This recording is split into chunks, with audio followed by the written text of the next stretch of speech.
Welcome to the Element Q podcast. I'm your host, TJ Woodward, and I'm thrilled to have you join us for this empowering journey. Each week, we shine a light on the authors, thought leaders, therapists, coaches, and healers of all types who are making a difference in the LGBTQ plus community. Together, we honor those who came before us, the courageous and resilient trailblazers who stood for our rights and recognition. Their strength laid the foundation we stand on today. Here, we celebrate their legacy by diving into the stories, insights, and tools that inspire gentleness, healing, and transformation. So get ready to be uplifted and empowered. This is the Element Q podcast.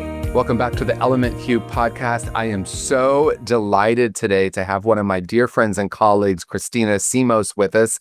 Christina is the CEO of Friendly House, which is a phenomenal women's treatment program here in Los Angeles, and so much more. Just a phenomenal all-around human being. So, Christina, I'm so grateful you're here and welcome to the show. Thank you, TJ, for asking me, and I'm really happy to be here. Well, you and I have had some incredible conversations and some really, I think, curiosity about how we can be part of helping people do the deeper healing. There's so much happening in our world. There's so much happening in the behavioral health field. There's so much happening within the LGBTQ plus community. And I really feel called to have a conversation about how we can support one another in deeper healing. So I'm curious if you are willing to get the conversation started.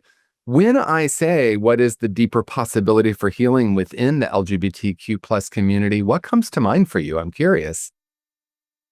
I mean, it's layered, but I think part of it starts with an open, honest dialogue about what some of our own issues are in this community, and it's like there's the macro and then there's the micro, right? I mean, for me, the micro is making sure that the place that I am working at, that everybody has been trained and educated and and understands the nuances of and the needs within the LGBTQ community, and making sure that when somebody comes in, that we make sure that they're seen, valued, and heard. Like, that's the micro. The macro is dealing with understanding that there's so much stuff going on out in the world, and how is that trickling down to us? Like, how do we better support ourselves in this capitalistic patriarchal society? Yeah. And what are some ideas about that? Like, how do we actually support one another? Because I completely agree that there's so much happening in the world. And I think it can be so easy to focus on that, which is important. And then also, how do we create spaces for our friends, for our families, for ourselves, for our communities to like come together and have a truly safe space to do healing? I'm curious what your thoughts are about that. I've been a part of several different groups, from LGBTQ, like nonprofit ED support groups, to behavioral health groups, all with the purpose of how do we properly resource ourselves. Getting rid of this piece of competition is number one for me. We cannot be in competition with each other. We have to be in collaboration. That's number one, and we had a very interesting conversation with a group of providers for LGBTQ folks, and one of the trains of thought were, we don't know about these places, so we're not going to send to them. Why aren't we getting to know these places? And if the place doesn't have the things that it needs, why are we not helping them? Wow, I love this. So let's lean into that because I think that happens on so many different levels. We see it happening, of course, in behavioral health. It also just happens in the world in general, where we end up doing almost like this infighting or judging. And to me, it feels like a collective trauma response. One of the things I'm the most passionate about is helping the LGBTQ community come together for a deeper healing. So we're not really acting out of our woundology all the time. And woundology shows up as like using and theming and right and wrong and good and bad and othering and judging, right? And then I love what you're saying because collaboration is a very different energy and a very different outcome. But what does it actually require? Because I think sometimes I see people just in an automatic response of competition or pushing away or judging, which of course then involves gossiping and did you hear about what this person's doing? And like I see all that and I feel all that. Take a deep breath and then say, okay, just what you're saying I love. How can we actually be part of the change instead of perpetuating the problem? So the primary purpose is to help people recover. Then that base alone requires that, we're looking not only at ourselves, not only at our places that we work at, but within our groups, and understand it's like right now, when we do the us and them and they're this and that, like we are doing their work. We are doing this work that is breaking all of our connections and our ability to recover, right? So, understanding that like I've been talking about this for quite a while, but there's a soul sickness, and that soul sickness was driven by capitalism. It's driven by systemic racism, discrimination, and all of these things. And it's in us. So, in order to undo it, there has to be more conversations like this to understand like how we are operating, not only internally, but on, a professional level, and then come together in collaboration, like meaningful collaboration, and I think people think that somebody has to win and somebody has to lose. Right. Somebody has to get and somebody has to not get, but if we think about it in terms of we are here to help people recover. That's our primary purpose, right? And when you do the right things, I'll speak from my own experience. When I've done the right things, regardless of whether anybody's looking, whether regardless of what anybody says, things have worked themselves out. Has it been challenging? Has it required a lot of work and sacrifice and blood, sweat, and tears? Absolutely. But at the end of the day, when I look at the people that have had opportunities that they normally wouldn't have because we've put ourselves in a position to be able to receive, everything is worth it. And so, to be able to have more of these conversations where we're looking at how are we walking, how are we operating, and how can we do things different, and that having the faith that we will in fact be okay. Part of the bigger picture for me is these entities that are out there trying to erase and dismantle and disregard us. They've all been collaborating. So we, just like, we have to be in collaboration with each other and making sure are are you in a sustainable place? Do you need extra training? Do you need an extra hand? Are you operating? Because there's so many young leaders right now that are trying to navigate, and instead of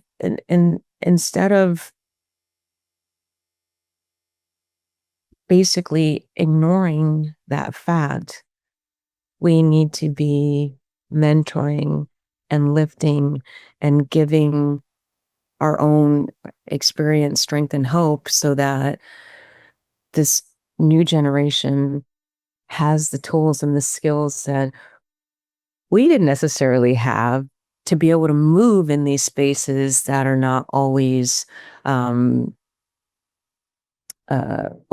to having us in them.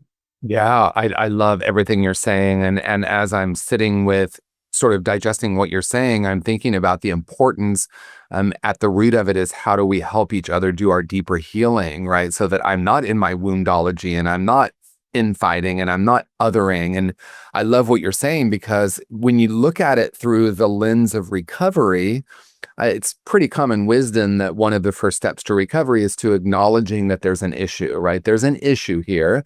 And we all have a different point of view about what the issues are. But we know that in the world today, one of the fundamental issues is othering. We have this othering, we have these groups, these camps. And regardless of where you fall, how do we, within the recovery community and within our LGBTQ plus community, come from a place of compassion and understanding for each person's individual journey? I think one of the keys that is so important to me is to not debate another person's feelings or another person's experience. At the root of a lot of these issues is sort of this dismissive nature of someone's experience. I don't know what it is to walk in someone else's shoes, but I can be curious with them. I can be open and available, but it takes something deep within me that I have to do. And, I'll just share out of my own journey. I had so much shame. I felt so broken. And so, of course, I sensed that the world was broken. And obviously, there's evidence to support that point of view. But I was all about trying to fix a broken world. And it was not only exhausting, but it had a limitation to it, right?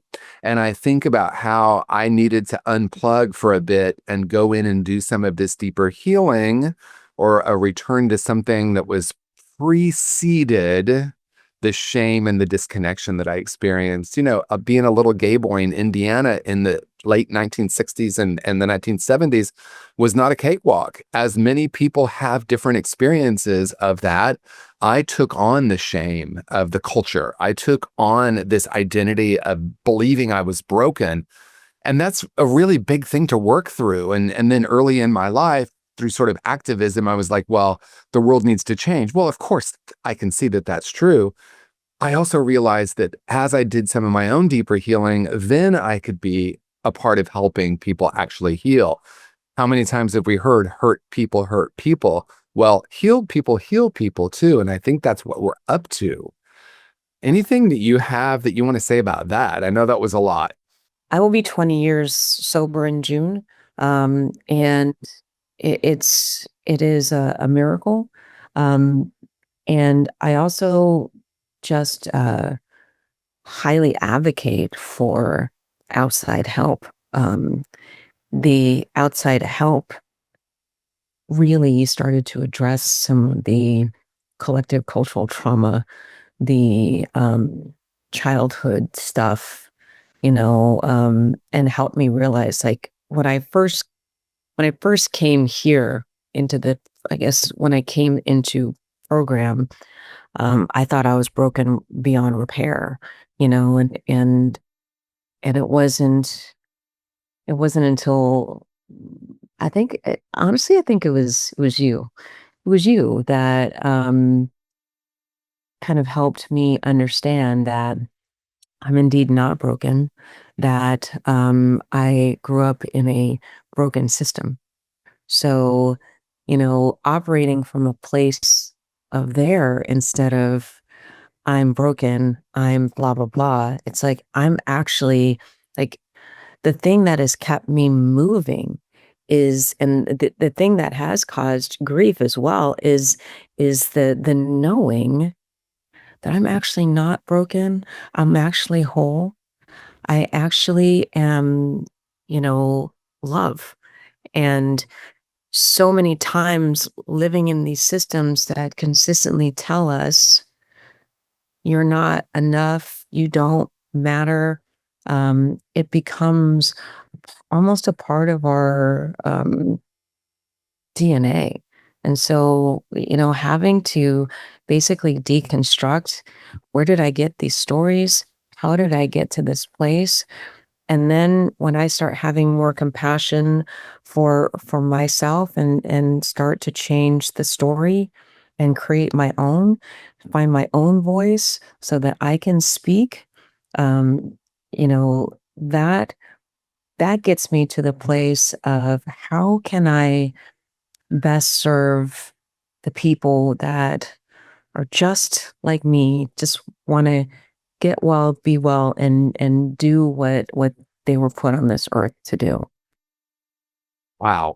That was so beautiful, Christina. And I really feel the energy of what you're saying, even more than the words, which of course are great, but the energy of that is so important because I'm thinking back when you were talking. For some reason, I flashed back to being a little kid, and my grandmother had a gay brother. Now, they were born in the early 1900s, like 1903 or 1906. So it was unheard of back then. As a matter of fact, it was unheard because my grandmother denied that her brother was gay, but he had a male partner. We called them both uncle. It was quite confusing, but I remember this one experience, and he came over, and I went running over to him. I'm guessing I'm 7, right? And I threw my arms around him, and he pushed me off, and he said, "Boys don't hug men like that." And I remember feeling like this jolt. Now, I didn't have the words for this, but in retrospect, I can say I literally felt like I absorbed his shame, right? Because I can't even imagine what it was like being a gay man in the early 1900s. I know what it was like in Indiana in the late 60s, less than pleasant in so many ways, but his experience is so different that it was something I felt like I absorbed.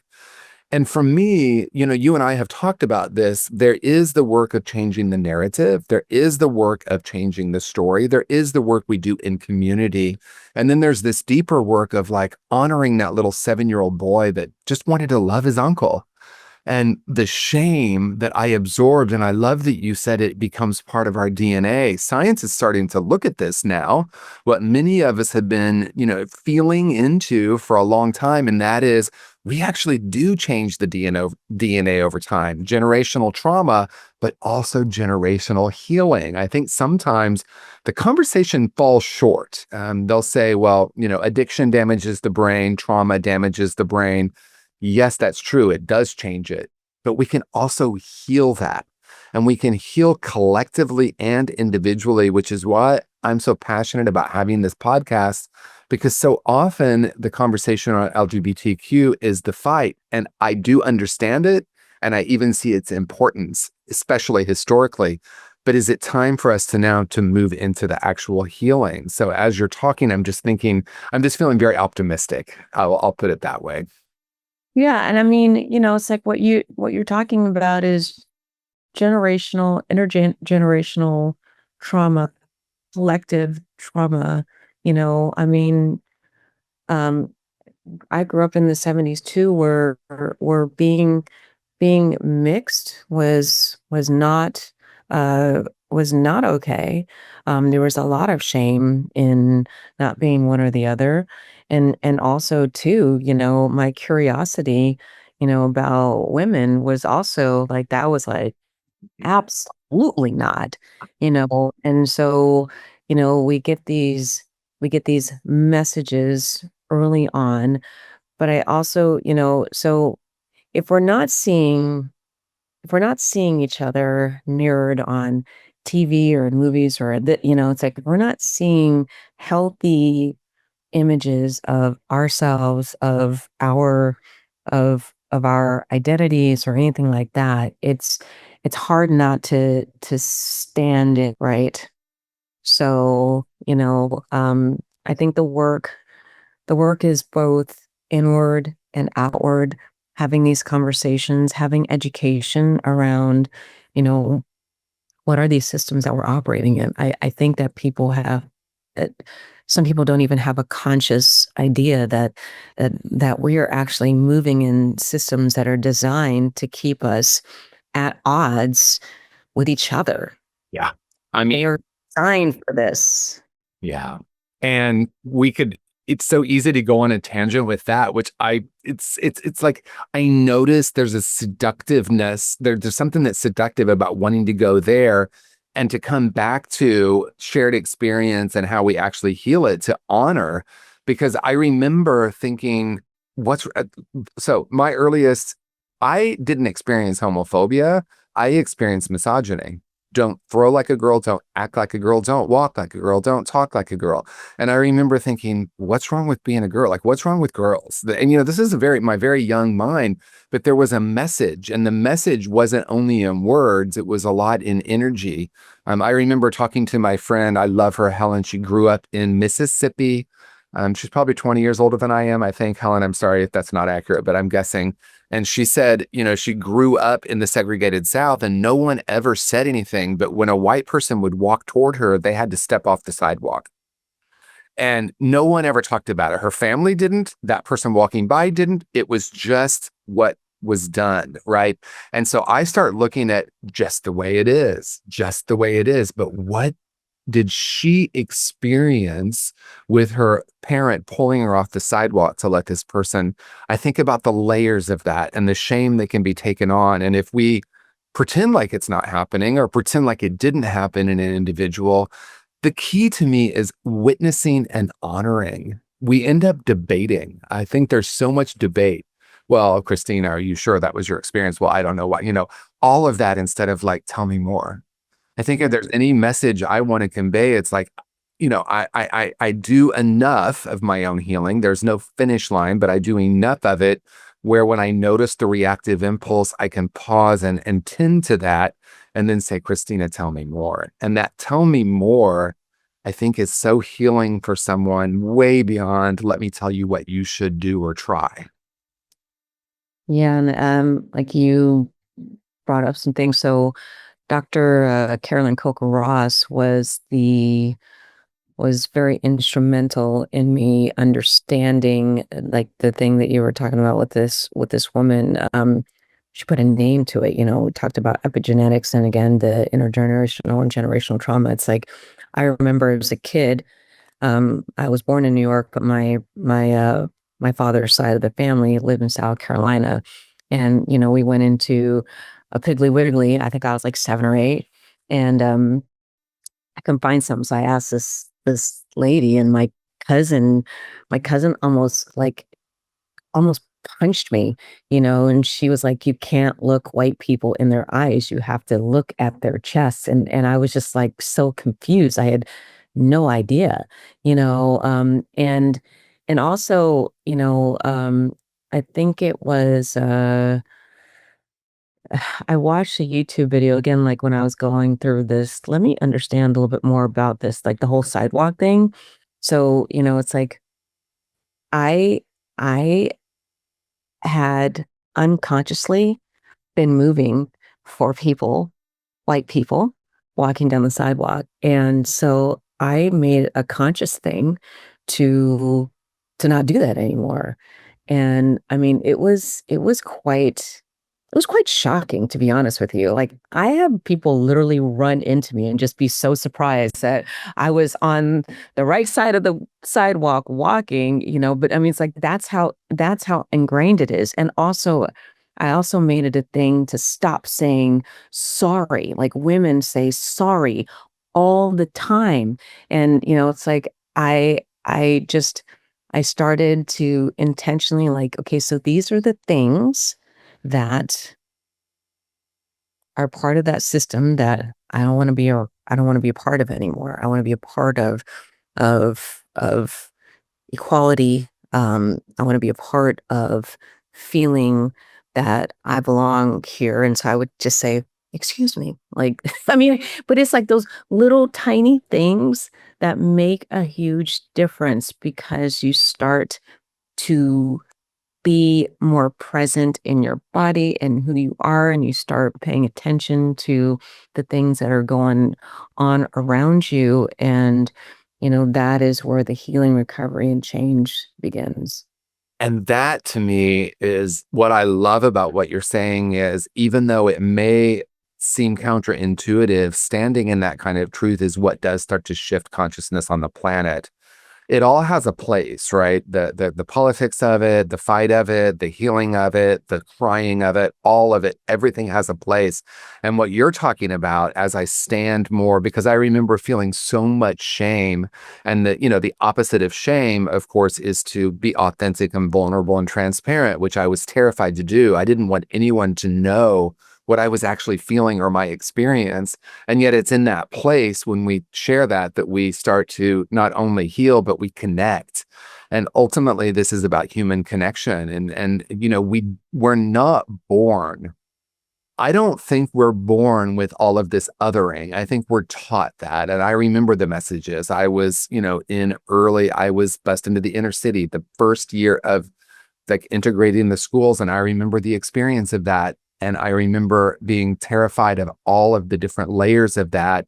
And then ultimately the healing that came from knowing people that appeared to be different than I am. And I feel so fortunate for that. But when I look at the LGBTQ plus experience right now, I mean, there are people who I know who've never met a trans person or didn't even, I talked to my friend and this was 20 years ago, but she didn't even know what trans was, right? So part of it is education. Part of it is compassion.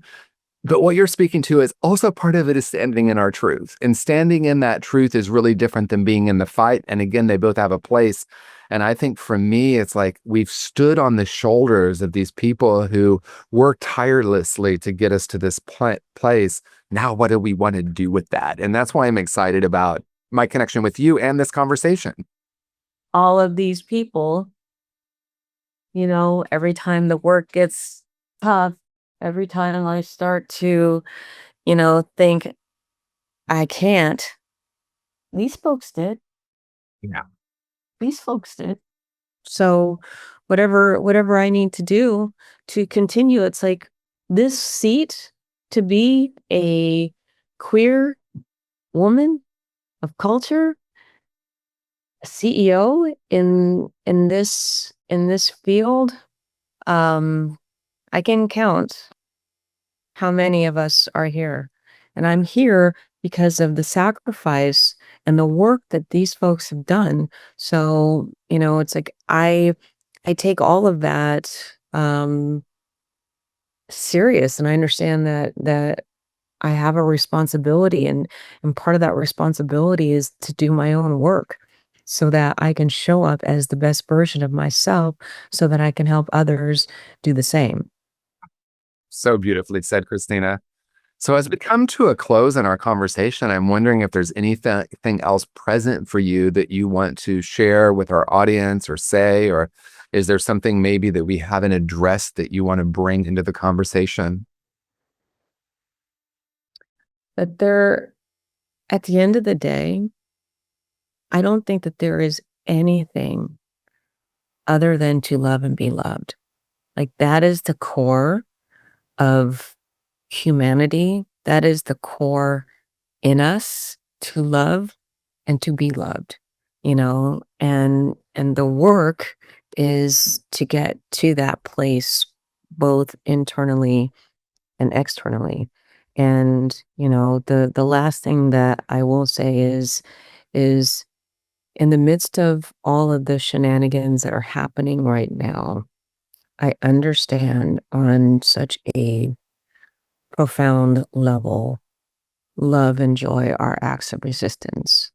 Yeah. So we have to find these moments of love and joy, because that is something that they cannot take from us.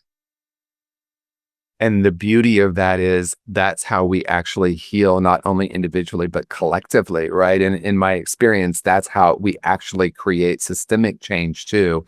Yes, we do the work externally. And then there's also a place of this standing in love. A little baby, as you and I already discussed, comes in as this pure essence of love and joy. And then they get programmed with all the stuff, good, bad, right, wrong, up, down, all the things we get taught, right? But in the end, the truth of who and what we are is love, and that we honor everyone's life experience. And we remember that the greatest act of change, because which is a greater change agents, criticism and resistance or love and compassion, both have a place. But in my experience, as you said, when I stand in the love that I am, that creates a ripple effect. So thank you for this conversation. I'm so honored. I feel very moved by what you shared. I feel very emotional at this moment in the most beautiful way. The word that's coming to mind is hope for this next generation, that we are here to be that love. So in closing, can you tell people how to contact you if you want to share anything about Friendly House? All of this will be in the show notes, but any final words you want to share, Christina, and how people can reach you? And if you want to know more about what we do, you can go to www.friendlyhousela.org. You could also email me. I'm always interested in helping people understand, or to be understood, or just to be seen and witnessed. And if somebody is, has questions about what is all this that we're talking about, feel free to just reach out there. Beautiful. Well, thank you, Christina Simos, for being one of our early guests on the podcast. And thank you to our viewers and listeners. Peace and blessings, everyone. Thank you so much for tuning in with us. Thank you for joining us for this episode of the Element Q podcast. It's an honor to walk this path of healing and transformation with you. Remember, the courage and resilience of those who came before us live on in each of us. Let's continue to carry their legacy forward as we support one another in creating a world filled with love, gentleness, and empowerment. If you enjoyed today's conversation, please subscribe, leave a review, and share this podcast with someone who needs to hear it. Together, we're building a brighter future, one story at a time. Until next time, I'm TJ Woodward, and this has been the Element Q podcast.